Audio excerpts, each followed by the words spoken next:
we'll go to questions. Sure, I'd love to say hello to everybody.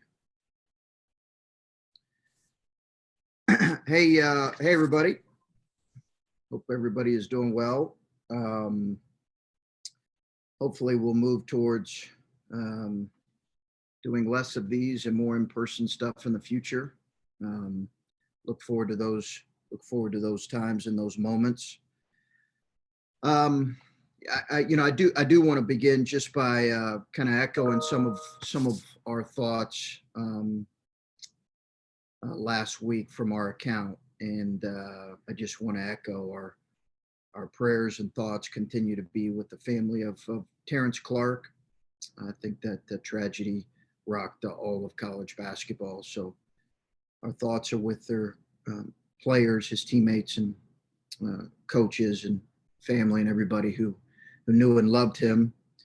I also want to just say a quick thank you to so many so many Buckeyes who, reached out with a letter, an email after the season,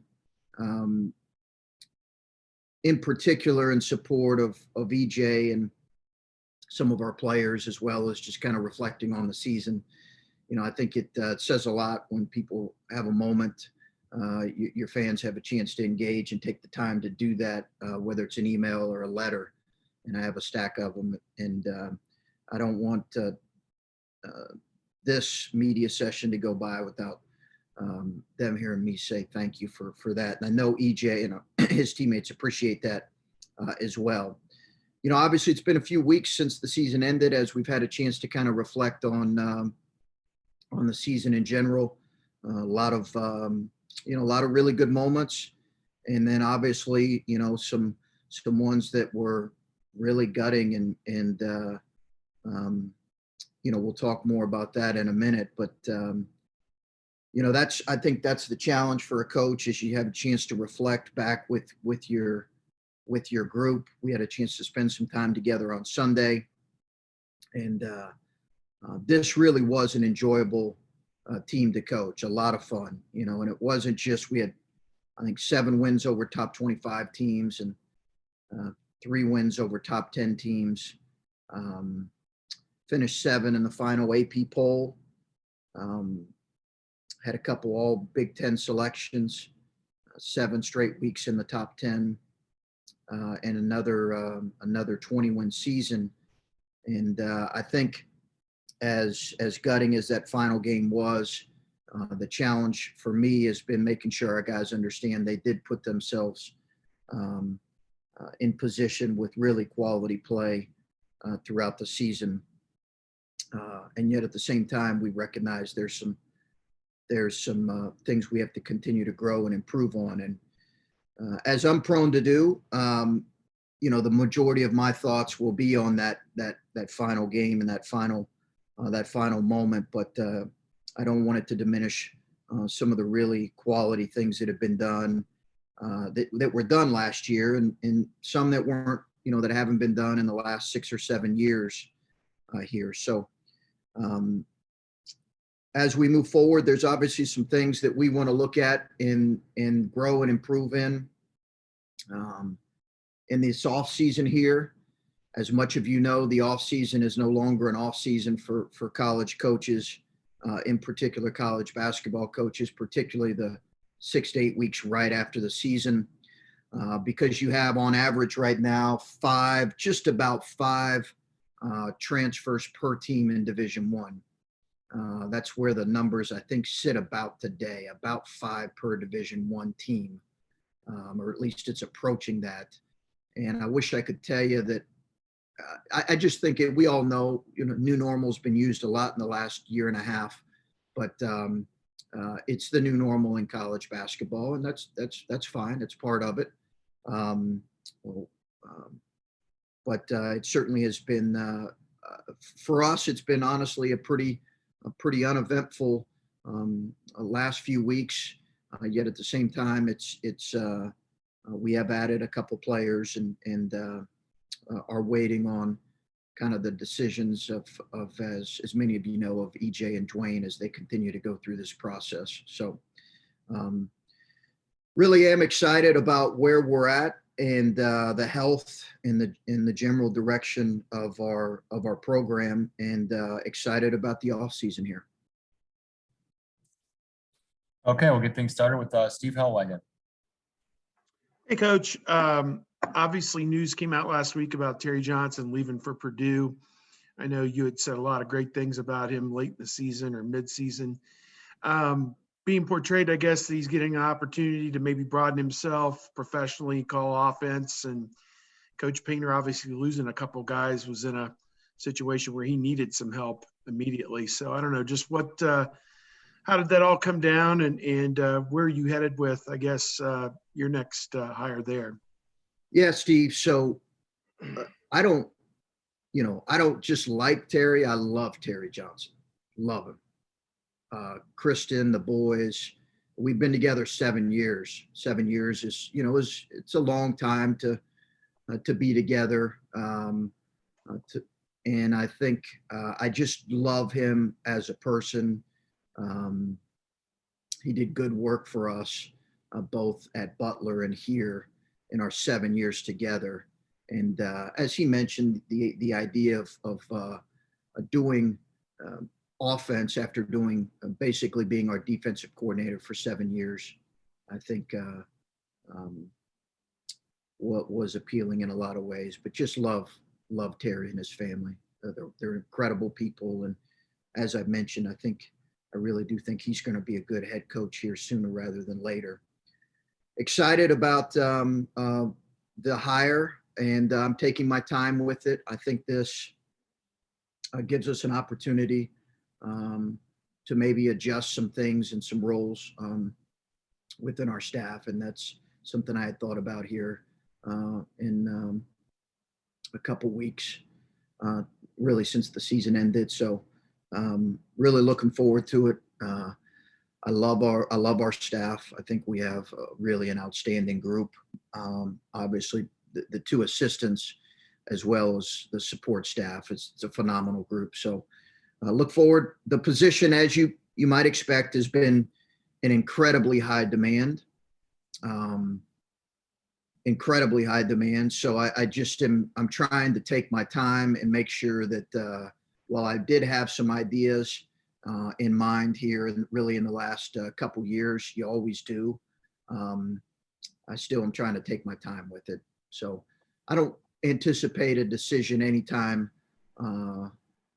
really soon, Steve. But I'm excited about that it's a position that people are excited about, and I'm excited about the addition that we can add and some of the candidates that I've had conversations with. Just clarifying, adding Joey Brunk, does that take you out of being able to add anybody else, a 21 high school senior? Are you done as of right now because of his addition? Yeah, right now we're at the scholarship limit, Steve. And I know it's a little confusing with, the additional scholar. It's confusing for me as well. I've had to go to our staff and say, okay, where are we again? But right now we are up against the limit. If there's some type of roster movement, in the next month or two, obviously that could change things.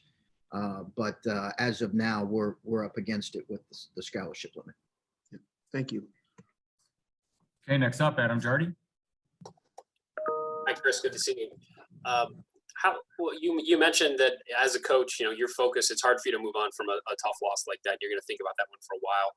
As a team, how do you as a group, I guess, move forward now that some time has passed? And how do you sort of strike that balance between like reminding guys that, we have to be better than this, but also not just harping on the one big negative? Yeah, Adam. It's a good question that I think I'm going to have to find that balance. I'm just going to have to find that balance. There have been tremendous coaches that I'm going to lean on that have went through something very similar to me, and a couple that I've already talked to, and a couple that have reached out to me, and to their credit, I really appreciate that. So, I'll ask them. I do think, as I mentioned right afterwards, and I said, we have to lean into it and own it. We can't ignore it. I think we have to lean into the fact that that while we had a really good Big Ten tournament and a good regular season, this was our first year that we just did not perform well in the NCAA tournament, and I think we have to own that. The other two opportunities that we had, obviously, I would have loved to had an opportunity with that third team, because on paper that was probably our most balanced and maybe our best team.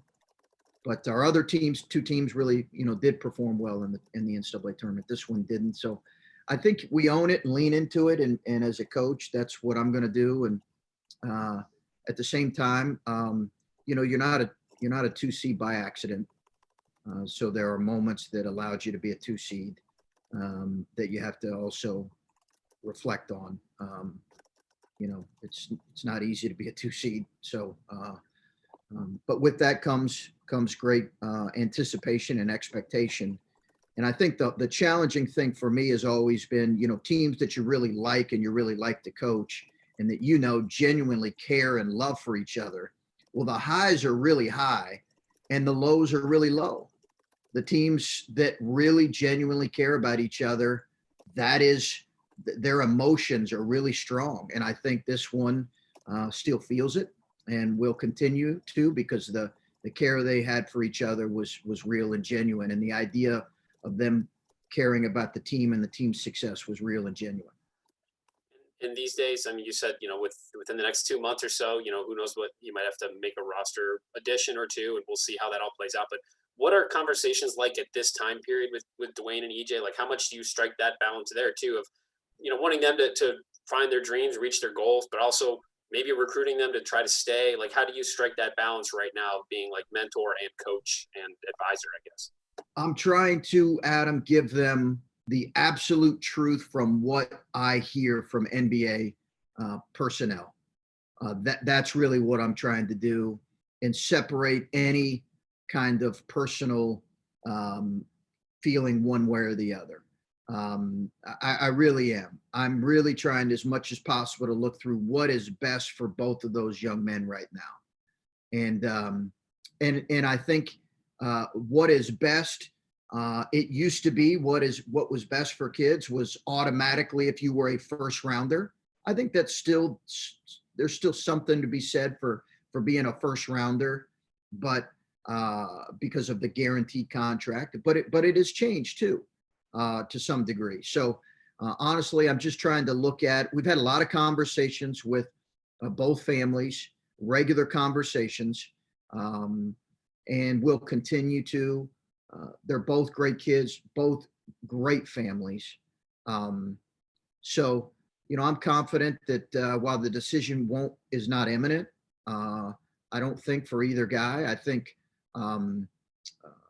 they'll make a decision that they feel like is best for them, and I'm going to support them along the way. Okay, next up, Patrick Murphy. Chris, sort of on that level, if you do get EJ back, it seems like you've got a pretty crowded, 4 and 5 there now, with Joey and Kyle coming back. How do you see Joey kind of fitting into the group that you already have? And how do you kind of work, minutes with a guy like Kyle, who I assume comes back for a 5th year expecting to play? Yeah, good question, Patrick. I think that I would, time will tell on that, that you're right. If you're assuming everybody comes back to full health and everybody, EJ obviously goes through this process and feels like it's best for him to return. I get your question. I think I'm looking at that right now, but I still think there's some unknowns and some things to be figured out. Super excited about Kyle returning. Really excited about him returning, and obviously we all know how important he is to us and how much we felt his absence in those last 2 games, the Big Ten championship game and the NCAA tournament. So I think some of that will figure itself out. I think Zed, I'm really excited about the step that Zed can take for us moving forward. I think his off season, along with a couple of our young guards, is critical to our team next year as anything. And then the rest of it, we'll kind of figure it out there once we know what our roster looks like here in a couple months. And then kind of a off the wall question, but I asked Ryan this last week. We've heard a lot the last several years as social media has kind of blown up about players being able to use that and kind of craft their own narrative. But coaches do that to some degree too.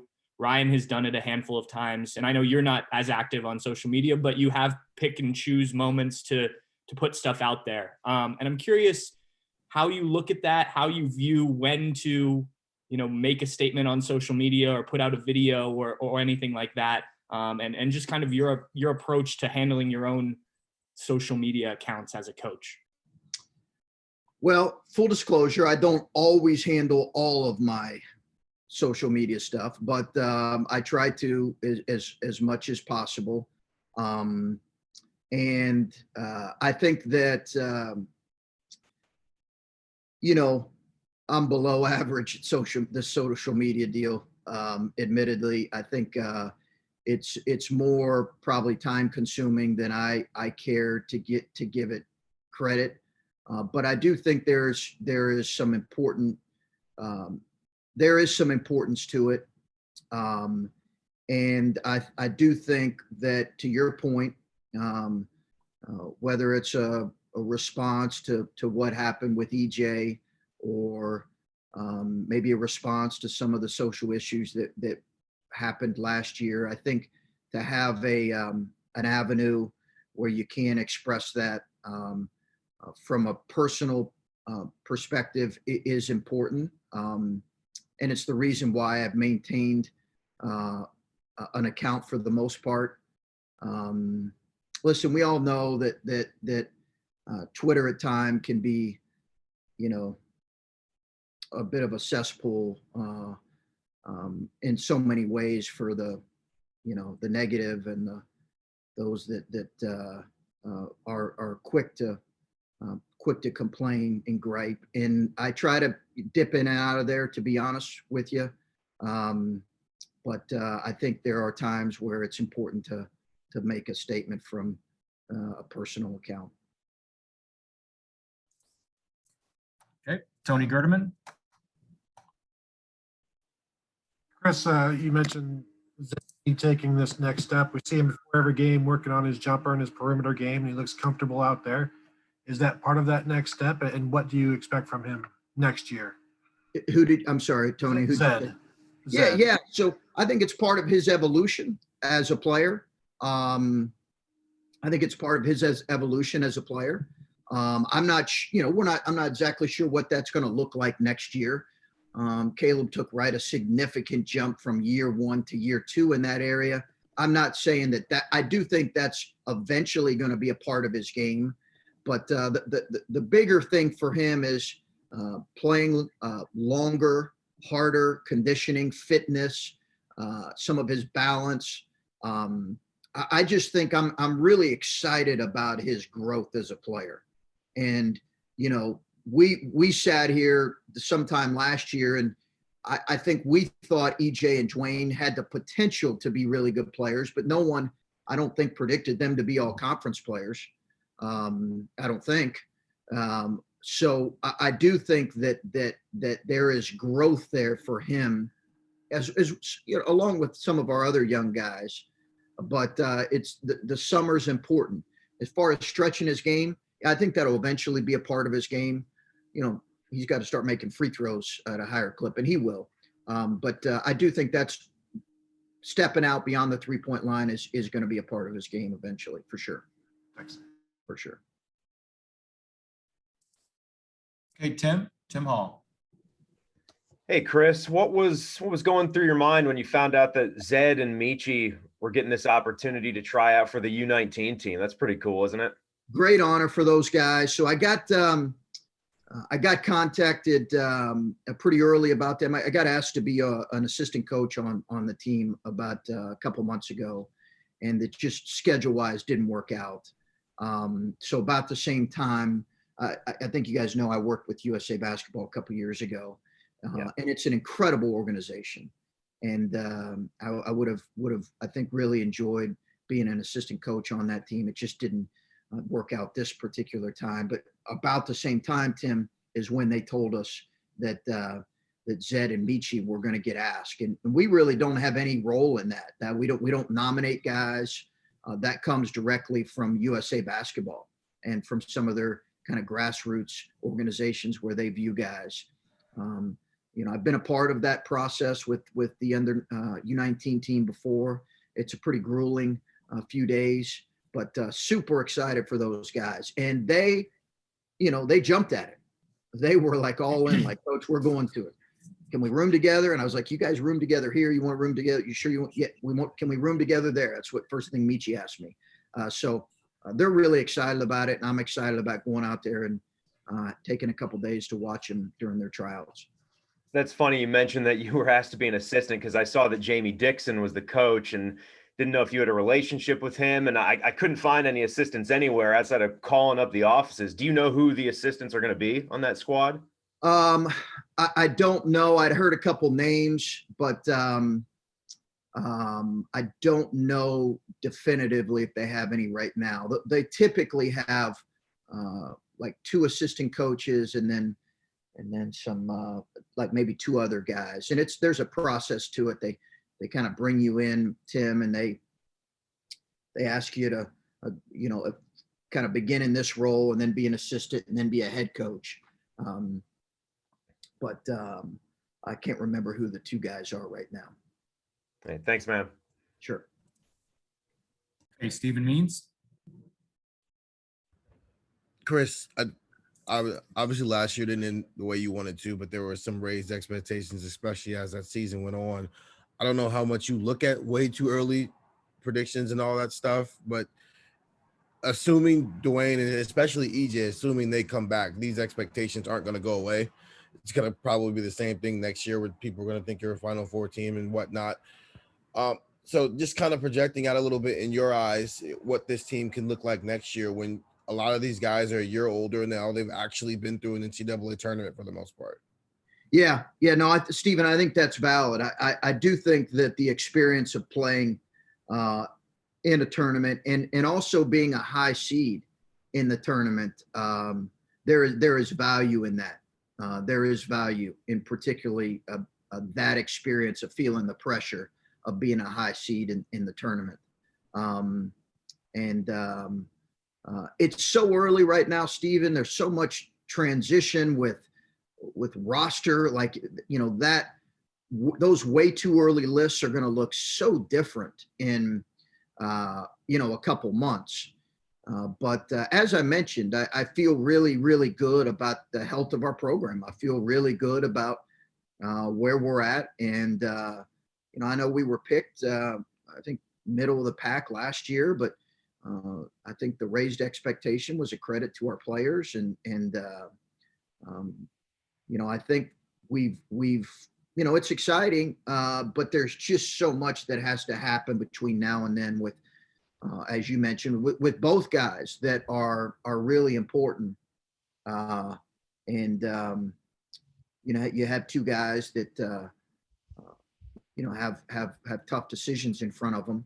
And I think once we know that, Stephen, we'll have a better feel for kind of where we're at, and we'll lean into staying in the moment and having a growth mindset and trying to prepare ourselves for what's coming. But that's a good place to be in with the expectations. I think that's a good place to be in. And just to follow up on the coaching search, you just said maybe this gives you an opportunity to adjust some roles. So would you like someone who could do what Terry did for you as the defensive coordinator, or are you looking more for an offensive mind and maybe somebody on the roster can just assume those duties that Terry's had for the last few years here? Jake will be our defensive coordinator. Okay. And we do it a little bit different, fellas. I know very much we're talking football lingo here, which is actually appropriate here with this group. But I think we do it a little bit different with scouting, Stephen, and that we do, when we say defensive coordinator, and Ryan Peden has been our offensive coordinator for really for the 6 years we've been together. I think that, or 5, he's been 5 of the 6 years. I think for us, you know, it's not quite as, some of the defensive struggles that we had last year, that's on me. That's not on anybody else. That's on me. So I want to make sure that that's clear.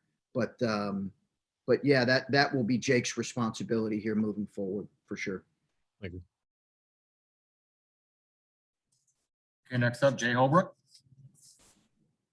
Hey, Coach. I just wondered, with the addition of Jamari and Jimmy coming back healthy, how do you strike that balance with Ncaa and a new guy in Malachi, and what those two guys, those older guys, will bring to someone like Ncaa and Malachi, being a little bit older and being used to college basketball and being in different teams before? Yeah, no, I'm excited about, really excited about Jamari and excited about what he brings in terms of a guy that can defend the ball. We're losing that with CJ Walker, who was really good at defending the ball. It's an area that Duane has to improve in if he returns. I think Ncaa can be good at guarding the ball, which is important for us. He's got really good feet. I think, Jimmy brings different strengths in terms of his positioning defensively. But I think those are things that kind of you wait to figure out once you know exactly what your roster is going to look like, for sure. But you certainly need depth there. We're looking forward to some of our guys like Jimmy who are not healthy getting healthy. I'm super excited about the step that Ncaa can take as a player, as well. A young guy who I think bringing him in when we did, I liked that. And I felt like that was a good decision at the time and remains a good decision. And hopefully next year will provide some benefits from his experience there. But yeah, Jamari obviously meets a need for us in terms of both his defense, his on-ball presence, his offense has improved, as we know. And, he can be a real pest on the ball, that's for sure. And then just your reaction to the one-time transfer rule kind of coming. It feels like it's been a long time coming too. Yeah, it has been. You could really say that's been in effect for a year with all the waivers that went through last year. I think everybody understood that's where it was heading. And those that, listen, I was looking at the news the other day, saw a college program, I believe a high major program, who had 13 players in the transfer portal. Another one had 9. And they're good programs. And I just think it's really, I think, listen, it can certainly, your ability to adjust as a coach and as a coaching staff, it's required now. Your job as a, quote unquote, a general manager is as important as any job description for you right now. And, I think that's where it's at. And there's many, listen, I'm not going to get into the arguments for or against it because they've been well documented and I can appreciate both sides. I can certainly understand people's concerns about what it could do to our game. But I think we are in the process of needing to adjust. For us, that's really been the case the last 3 to 4 or 5 years. I just think now maybe more of your fans are starting to realize that, hey, this is, you're going to have 3, 4, 5 potentially every year. It's just, unfortunately, or fortunately, however you look at it, that's the way it is. Thank you. Okay, Colin.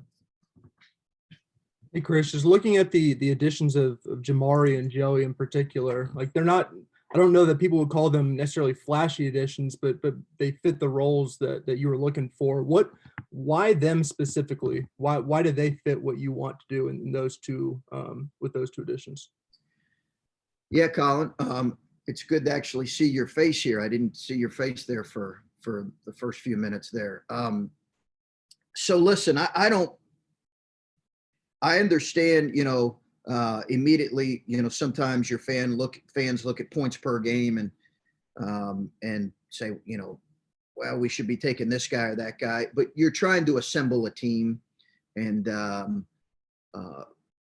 while we don't know anything on a couple of our players, we do understand we have some guys that have performed well that are returning. So you're trying to put a team together. And I just felt like with Jamari, he answered some questions in terms of our perimeter play, defense and leadership.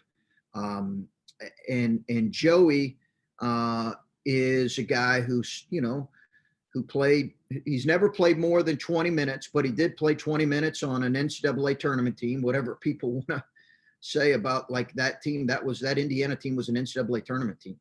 And I think a quality team. And he performed well there and was able to provide a big presence. I think in our minds,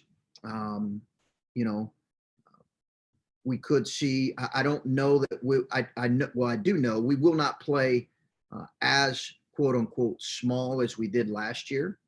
I think that provides more opportunities for Zed and for Joey as well. And then I think that you talked several times during the season about defensively and you needed to get better, but maybe there was a cap on how good you guys could get, and you probably didn't get to the level that you thought you needed to. But this offseason going into next season, do you think you'll find that balance that you want? Do you think that this roster is better set up to have the balance that you're seeking? Well, I'm hopeful. Again, I think some of that depends on the way some of our young guys get better. We need guys like, again, Zed to take a step forward, some of our young perimeters and our perimeter play in general to take a step forward. We need some of our returning guys to improve in those areas. While, listen, playing a little bit bigger at times could affect our offense. It's potential for that. EJ is going to play almost exclusively at the 4. While that could affect us some, if he returns, but that could affect us some. I think hopefully there'll be a little bit more balance to us defensively. So I think I think what we have to do is take a good hard look at what we could do to maybe put them in better position. Collectively, we have to have a little bit better. We have to have a better commitment to it collectively, and at the same time, if we can, we had the 4th best offense in the country last year. I would love to see us we've had a top 20 offense for the last couple of years. As I mentioned, our 3rd year, we had a top 20 offense and a top 20 defense, which is in a perfect world where you'd like to be in that top 20 range, because it typically leads to really good postseason success. I just think that we have to get a little more balance to our team. Appreciate it. Okay, let's go back to Adam Jardy. Chris, as you've talked about different guys having big off seasons ahead of them, one that jumps to my mind is Seth Townes. And I just wonder, it seems like he could be in line for maybe a big step. And you talked a lot during the season about him not being where he wanted to be, but that next year was maybe a bigger opportunity for him. What does an off season look like for Seth? And how does that change what you think you might be able to get from him and what should be his last season?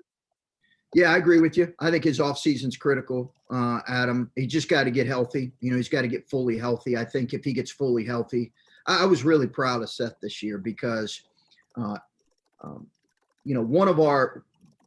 of the 2 or 3 things we're looking and really examining hard here in the postseason is maybe why we were banged up towards the end of the year like we were with Justice. And obviously Kyle's was kind of a freakish incident, but all of those collectively that impacted us, we're taking a good hard look at that. Is there some things we could have done better as a staff? But I was really proud of him. He helped us win games, and I'm excited about what's next for him. I think his offseason is as critical as anyone on our team for sure. And you were asked about the transfer rule a moment ago, and I just maybe looking a little bit bigger picture, does that change how you have to recruit high schoolers? Do you think that will change how like recruiting and bringing in freshmen? I mean, it seems like you could very easily make an argument that it makes more sense to go out and get a proven guy rather than invest 3-4 years in a kid that could transfer after a year. Do you see that in the sport having maybe a change as far as where the approach starts to be focused in recruiting? I do think you'll see that change. I do think you'll see this affect high school kids, unfortunately. I do. I just think it's going to provide a few less opportunities. That is a byproduct of this that probably hasn't been talked about enough. For us, we're always going to have a blend, and we're always going to rely on recruiting high school kids and helping, develop them. We obviously have a great start here in this next class, but that's always going to be what we're going to do. But listen, I've had coaches tell me that they're going to recruit exclusively the portal.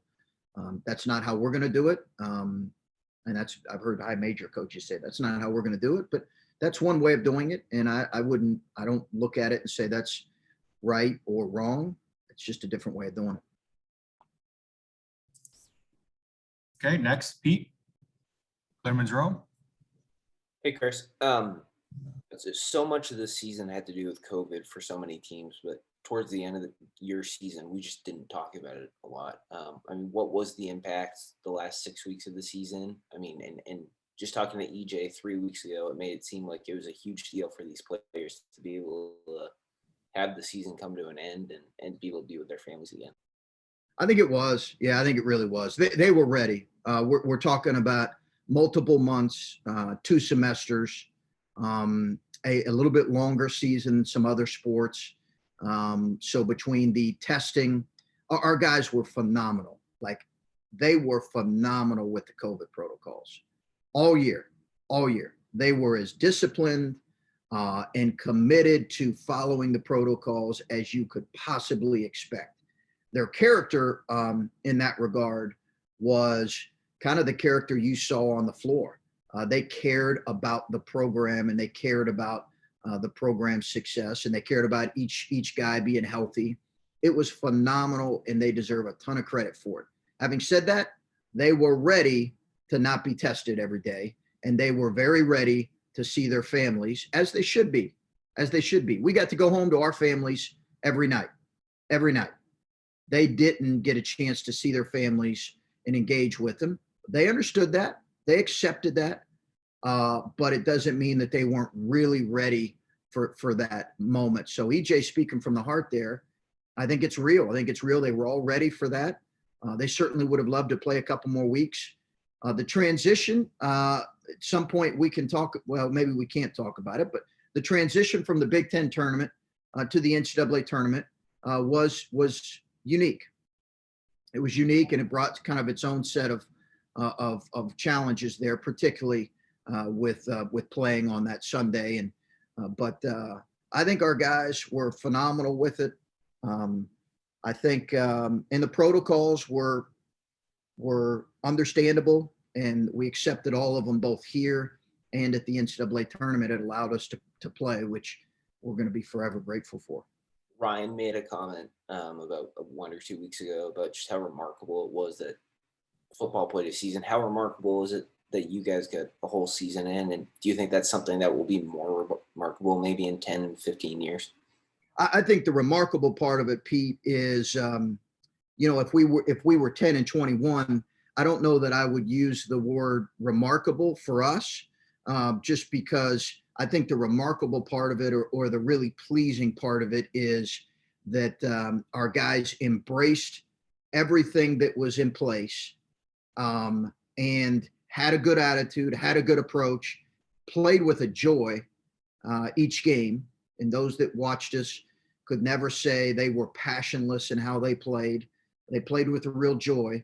And I think that's the remarkable part of it, just kind of getting through it and gritting your teeth and, not having a great attitude about it. I'm not sure if that's remarkable. I do feel really good about, and obviously football set an incredible tone there with Ryan and his group, but I feel equally pleased with how our guys performed throughout the season in terms of the COVID protocols. Okay, we'll go back to Patrick. Chris, on Joey and Jamari, both guys obviously played in the Big Ten, and you don't see a ton of that transferring within conference, but you do get, because of that, a chance. You saw them up close and personal. How much knowing them from scouting them and playing against them helped you, evaluate what they could bring to your program? Yeah. It's hard to get the last minute of that of halftime versus Penn State here at home out of my head.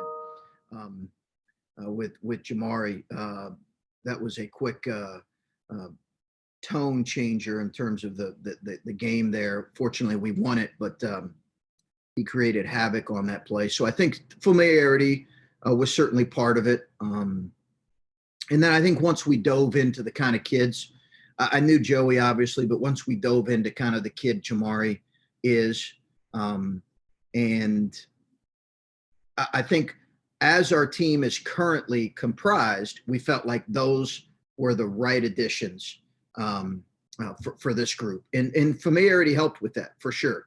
We admired I admired the way that Penn State team played this year, given kind of what they had went through. I really did. And I think they're going to have another good team. I think they've got a really talented group. I think I always admired the way Jamari competed, always did. And as well as obviously, had recruited Joey dating back 5-6 years. So I think that familiarity, knowing Joey's motor, knowing Jamari's competitiveness was a factor. Okay, Colin. I want to ask about recruiting since we don't do that a ton. How do you sort of feel that, the 21 and 22 classes have gone for you guys? Do you feel like you've sort of gotten into a little bit of a groove in the types of guys that you're after? Yeah, I do. I do, Colin. I do. I feel good about, I feel really good about our classes. I feel really good about it. I feel like we're in good position. Have a tremendous start in the 22 class and good position with some other guys. June's going to be an important month for us, both with visits and getting off campus. But I feel like we're in good position. Jake and Ryan have done a phenomenal job in building some relationships. And I feel excited about this. We only have a couple freshmen now that Michi's here coming in, but I've talked about the excitement about Malachi and Kalen, and I think Malachi's got a chance to really grow into a special player. Super excited about that. And listen, I think when you first get here, I think we all know we all understand when you first get here, a little bit of it, given where our roster was at the time, was we were just trying to grab guys and we wanted to have some bigger classes. And we knew there might be some shuffling there, but as we all understand, the roster was a bit gutted, particularly after that first team. So there was probably a little bit of trial and error there, given where kind of what our roster was when we got here. And there was, you could say there was some decisions that looking back on, you reflect and say, okay, maybe we should have went there instead of there. I think some of that's normal when you take over a program that is, that might have had some challenges in terms of building that roster and trying to build it quickly. Again, particularly after losing Kate and JT that first year. So I think I feel really good about where we're at now, maybe as opposed to kind of what we felt in those first couple of years of a little bit of scramble mode. I know you've gone after some of those, the highly touted 5-star type of big men, especially recently in the last class or two. What do you think it'll take for you to land one of those types without obviously naming certain names? A 5-star or just a 5-star big man? 5-star big man. Oh, I think it's I think we just have to keep swinging. I would love for it to be a regional, local prospect, but that run of big man that we saw here that came through felt like every year when I used to watch Coach Mata's teams over here, and I was like, man, there's another one that came from the state. I think that helps as well, but like I said, I feel good, feel well positioned. I think we're in good position with some guys here moving forward. Thanks. Okay, Tim. Chris, I was wondering if you could give your take on the pre-draft process for maybe a minute. I mean, it's great, clearly, that the players can go through this. It's also got to be a headache at the same time. There's probably no perfect balance, but I'm just wondering what you think of that, their ability to come back, what that does to maybe you and how you have to replenish. If you say make believe both guys would stay in the draft, what is that like for you? Well, if both guys stay, that would be a challenge. If it's best for them, then again, they'll have my full support. The challenge right now, Tim, really is the timing being a little bit delayed because of COVID and the draft moving back. It would have all naturally happened a little bit sooner. As we know, the dates have been pushed back, and some questions right now about our NBA team's going to do workouts. So the intel that you could normally get from workouts, is the combine going to take place, and to what extent is that going to take place? I think COVID brings some challenges when you're going through that process with a couple guys, and the delay of it and how it affects our team. That's real, but my first obligation is to those guys and trying to get them the best information and support them to make the best decision. Obviously, I'm also very aware of how it could affect our team in general, and thinking about that regularly. But right now, we're at a bit of a standstill in that regard, and kind of going through that process. But the challenges of COVID and the delay this year, not knowing for sure, is it's different, and it does present more challenges for sure. Do you think in a normal year, players that do go undrafted, maybe didn't hire the agent, should be allowed to come back after the draft?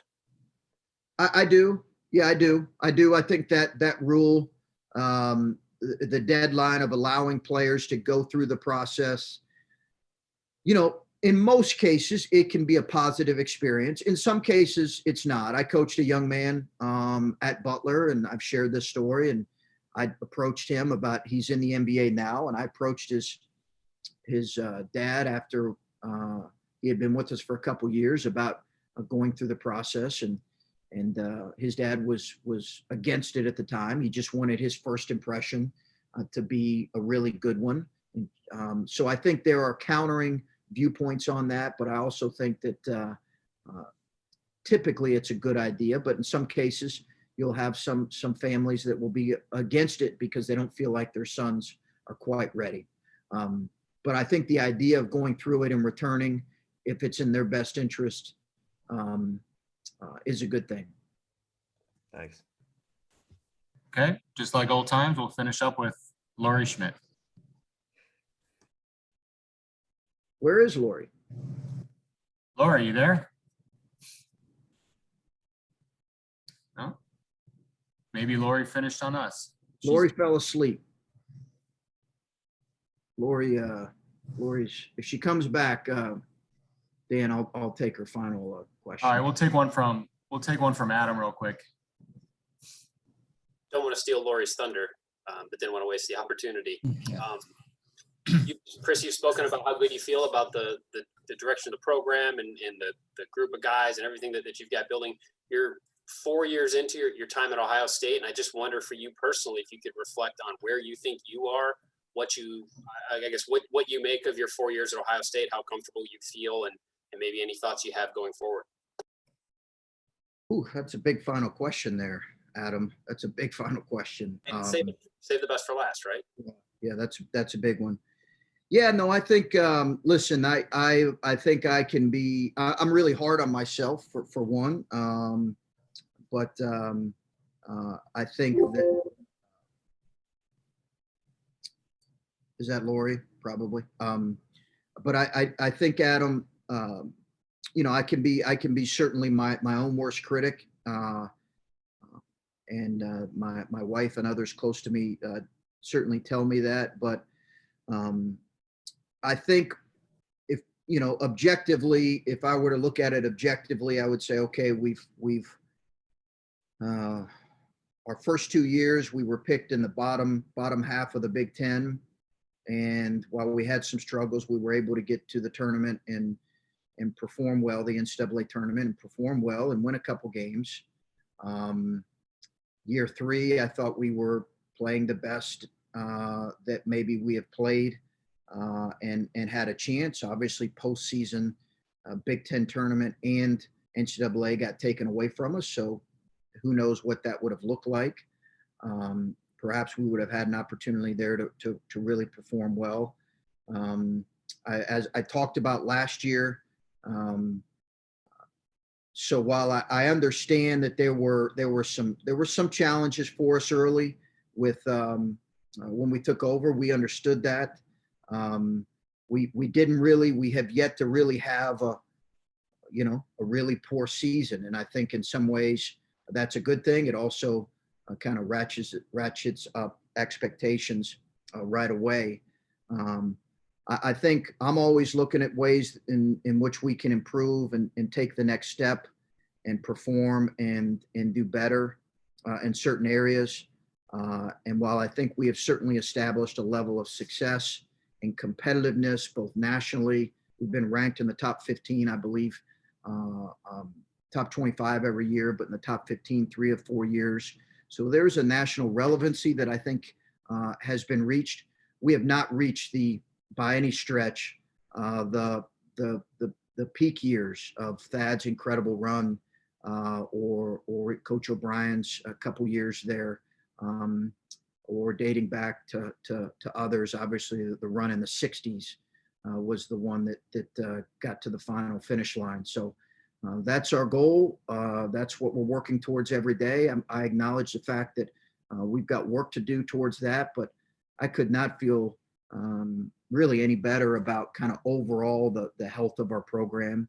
And yet I recognize that we have opportunities and steps in front of us. So that's kind of overall where I would say the assessment of the 4 years would be. Thank you. Okay, we'll take one from Steve and then finish up with Lori. Yeah, Coach, just curious about the schedule real quick. I know you took that event in Florida for 2 games, it sounds like, and probably have your ACC opponent and maybe a Big East opponent. Any other neat surprises coming down the pike with that?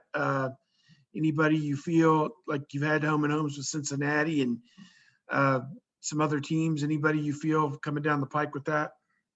Yeah, Steve. So I think, we spoiled probably our November, December ardent fans with that home schedule. What was it? Year maybe 3, 2 or 3, year 3, I think, with Cincinnati and Villanova there in back-to-back games. I don't know quite if the schedule, I think there'll be times where the schedule has that degree of pop early. I'm not sure if it will consistently have that. That was just a unique situation. We are always going to try to play in one of those preseason tournaments, Steve. And I think all in all, those have typically been something, the day where you could play, 9 or 10 quote unquote, bye games, those days are over. I don't want to do that. And I think by and large, probably fans don't want to do that, don't want to see that. Having said that, we all know some of those teams are really good. I think for us, it's about building a quality schedule. The 20-game schedule of the Big Ten has changed things a little bit. The addition of those preseason tournaments have changed things a little bit. So as far as playing another home and home against the likes of the teams that we've mentioned right now, we don't have those on schedule for this coming season. Thanks. Okay, Lori, here's your shot. Can you hear me now, Coach? Gotcha. I got you, Lord. Oh, I good. got your audio.